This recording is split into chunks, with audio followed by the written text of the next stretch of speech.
Hi, this is Aaron Marcus. Welcome back to the Acting and Modeling Success Summit of 2012. We have Killian McHugh. Very happy to have you on board here today. How are you? Hi, how are you? Happy to be here. Good, good. Just so that everybody knows, you can see his information up on your monitor right now. And Killian, he's done quite a few different things, but he's also the founder of the Killian Commercial Workshop in LA, which is a TV commercial class. Now, you began your career as a commercial model, and I remember I was reading in your bio, you actually booked your first audition, which is, that's the kind of thing people dream about. That is true, correct? Yes, I did. I booked the first thing I came out here for, and that was actually a theatrical film. And then I really made my success in commercial acting, and then got into commercial casting as sort of a side gig, as many actors in LA have side jobs.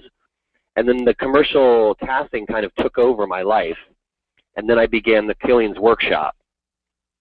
And so to train other actors how to do it correctly. Once I got into commercial casting, I realized a lot of what is taught out there isn't correct because people aren't in the casting industry that are teaching.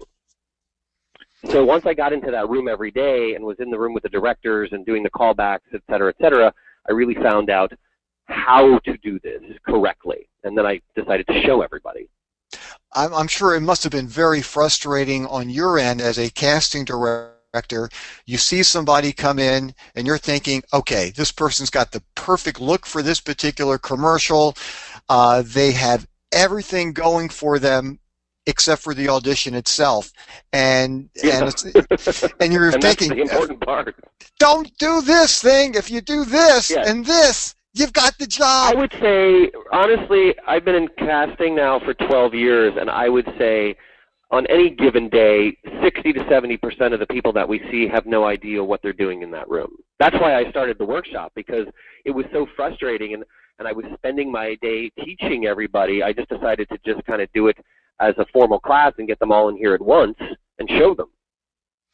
Now, one of the things that I know about commercials, and I hear this as well, they can look so easy when you're watching them on TV, and people, everybody says, "Well, I want to become a famous actor. Oh, look, I'll do commercials, but I really want to do act." And I just want to grab them and say, "What are you kidding?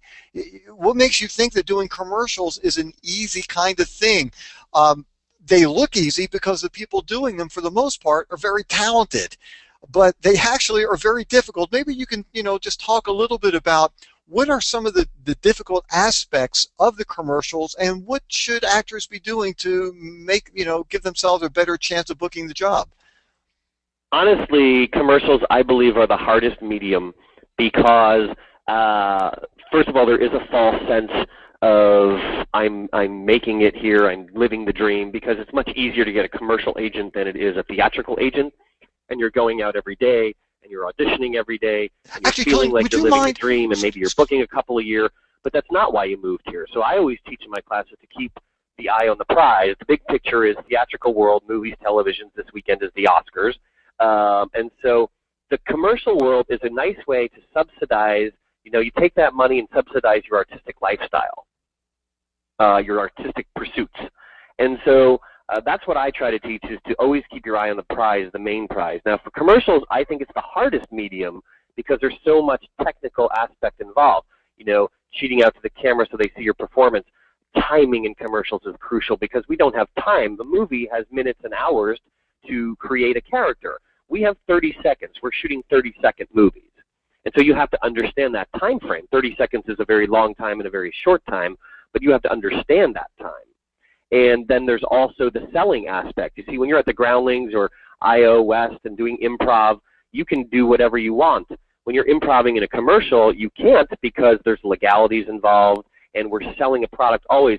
The main thing to understand, the difference between theatrical world and commercial world, is that you're never the star in a commercial. The product is the star. And so there's that whole dynamic involved. They don't care, the clients, don't care which person they pick. We just need to sell more cars today, or we need to sell more toothpaste, or we need to sell more gum. They don't care which person they pick to do that. Now, if it's okay for this segment of the interview, I wanted to ask you a couple of technical things about Hmm. commercials before we move more into the actual acting part of the commercials. Um, like for instance, when people come in and they've got the sides, and once again, that's the short those are the words of the commercial. That's the copy in their hands. Now, in Yeah. some markets, like for instance in New York, quite often they will have large white tag boards that have all the words on it right to the side of the camera. In some markets, they don't have that at all. How do they do it in LA? Los Angeles, you never hold your sides, and there's always a board. Now, I actually, being in casting, and I was an actor too. I mean, I still am, but casting is my main thing, and teaching is my main thing. I always thought that it was actually a SAG rule that we had to have a board, and most people in casting think that that's an actual SAG law. I just found out actually last year that it's not a law; it's just an industry standard. So there's always going to be a board in your room, and you never hold the sides in LA. Now I found out because so many people that I teach, so many people like people coming from Atlanta or Orlando, that you're actually allowed to hold sides in a commercial audition in some places. That's Yeah, not true of LA. I find that outside of New York, I never have a board sitting there. It's always you just you're handed a piece of paper with the with the sides on it. So Yeah, it's that's quite a not different. true in LA. That's interesting. Now, so basically, then, do you have the actors read straight off the card, or do you prefer them to kind of bounce back and forth from seeing some of the keywords and then reading to the camera and then going back and Well, forth? no. Here's how to use the board: is don't use the board. Basically, um, we know there's a board in the room. You know there's a board in the room. The clients know there's a board in the room. Nobody wants to know there's a board in the room. The board is there to be used as a crutch when needed. But you can't just read off a board. And I say this in class, and I say this every day in my life in casting. Reading is not acting, and nor is memorizing acting. You can't just memorize a Shakespeare play and be in it. You can, but nobody will come to the second show. You have to understand what Shakespeare is saying, and then you deliver those lines. It's the same in commercials. It's the same in any medium, I think. To me, in my mind and in my teaching, there's no difference between preparing for Shakespeare than there is preparing for commercial copy. You have to understand what you're saying, and then you deliver the line. If you lose your place, which happens all the time to the best, Meryl Streep forgets her lines, Philip Seymour Hoffman forgets his lines, then you can look over at that board, find your place, and then get back to wherever it is we need you to look. So basically, your idea is for the actor to have things memorized, and then if they happen to, forget, lose their place, then use it as a resource, but then come right back to Yes. camera.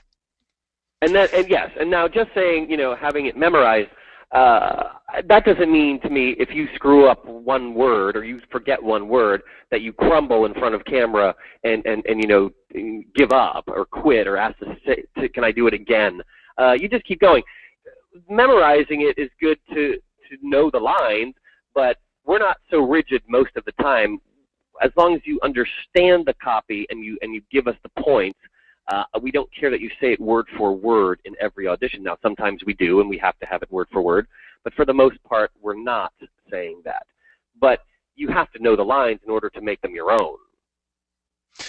So then what happens? Let's say, for instance, there are some actions, and this is one of the things that can be so difficult with commercials where, you're supposed to pick something up, drop something off, take a step this way, deliver the line over Right. here, and then you come back over here and say another line.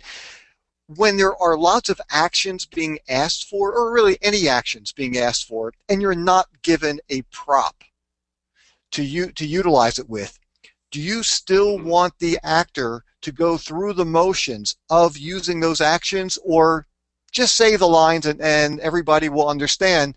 Look, when you get cast in this thing and you're supposed to be picking up a cell phone, they'll have one there for you.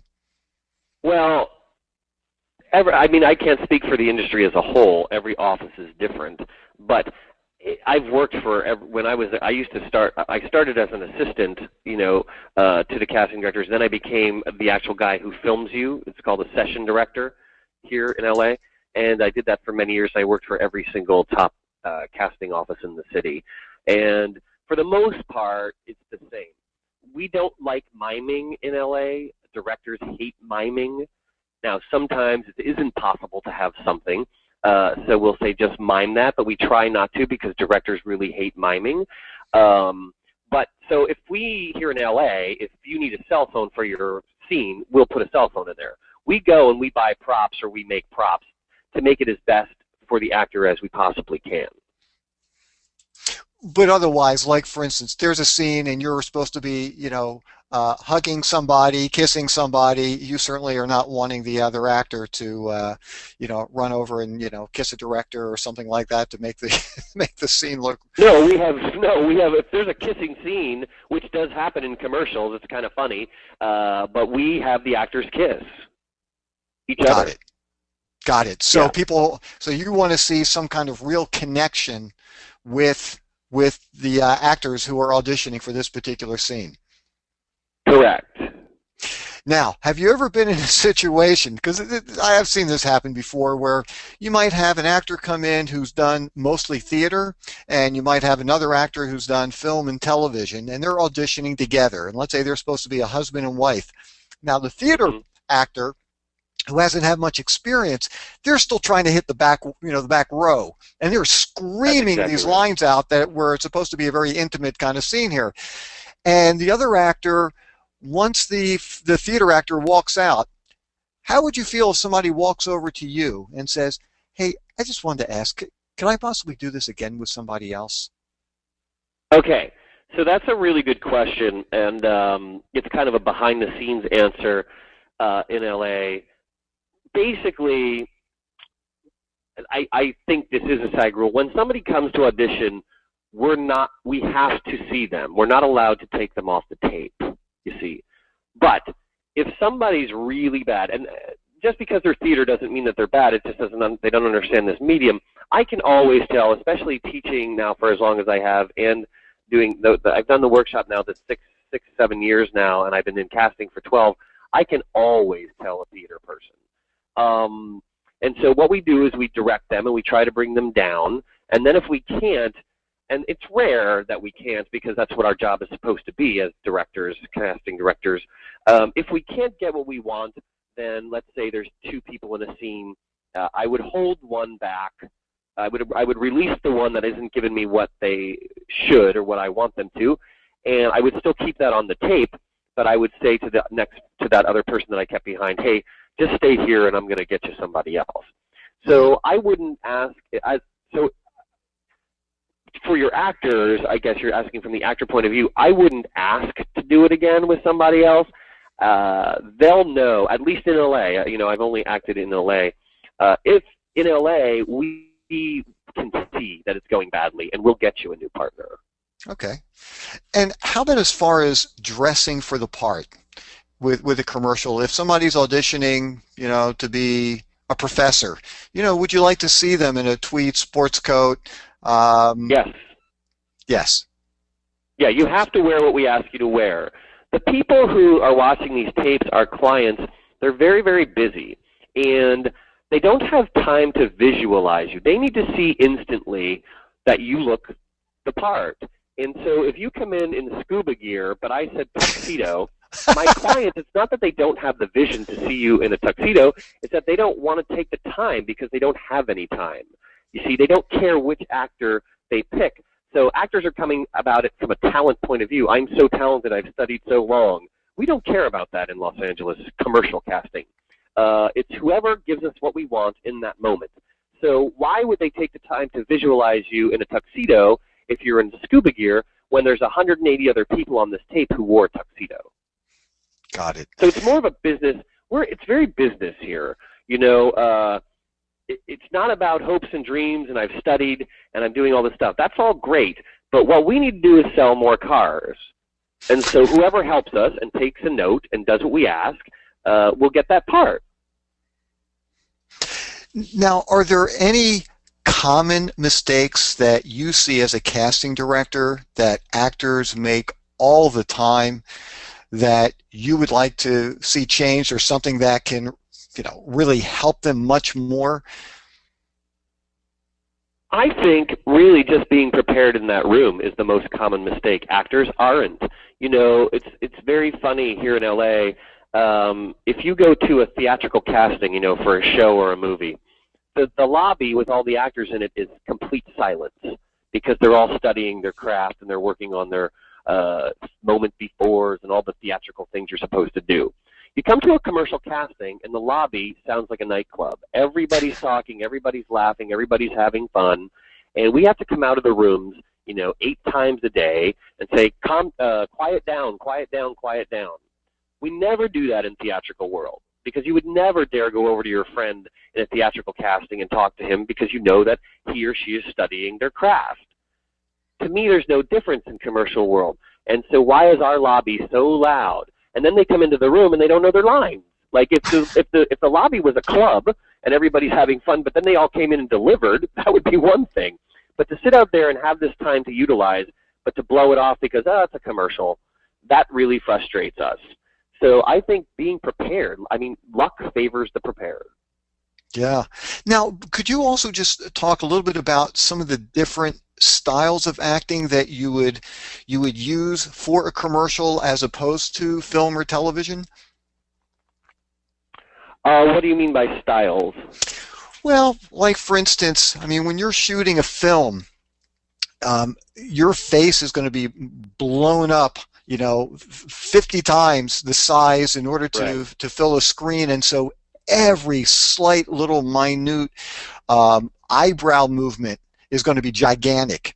And for commercials, I would assume still it's not theater, but it's not quite as intimate as possibly a No, TV show. no, we shoot them like films. So it's, you know, it's small for the most part. Small and real is something you hear 1,000 times a day in Hollywood when you're auditioning. Small and real, small and real. We shoot these like film, even in the audition. So then I assume then At it's least in very, Los Angeles. yeah, so then it's going to be very important for somebody to keep that in mind so that unless the character is calling for like really big and over the top, this really has to be a much more intimate kind of process, just like a film or TV audition.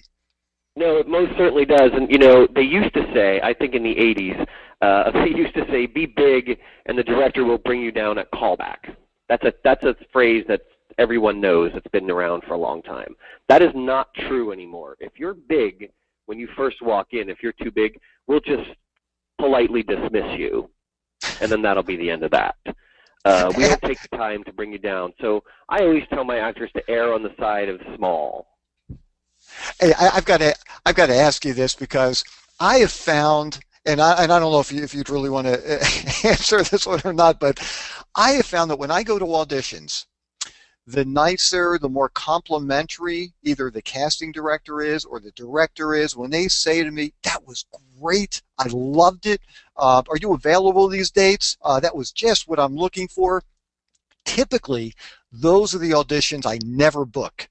Normally, the ones that I book is when they say, all right, thank you very much, next. Those are the ones I walk out and they go, all right, now I got a chance.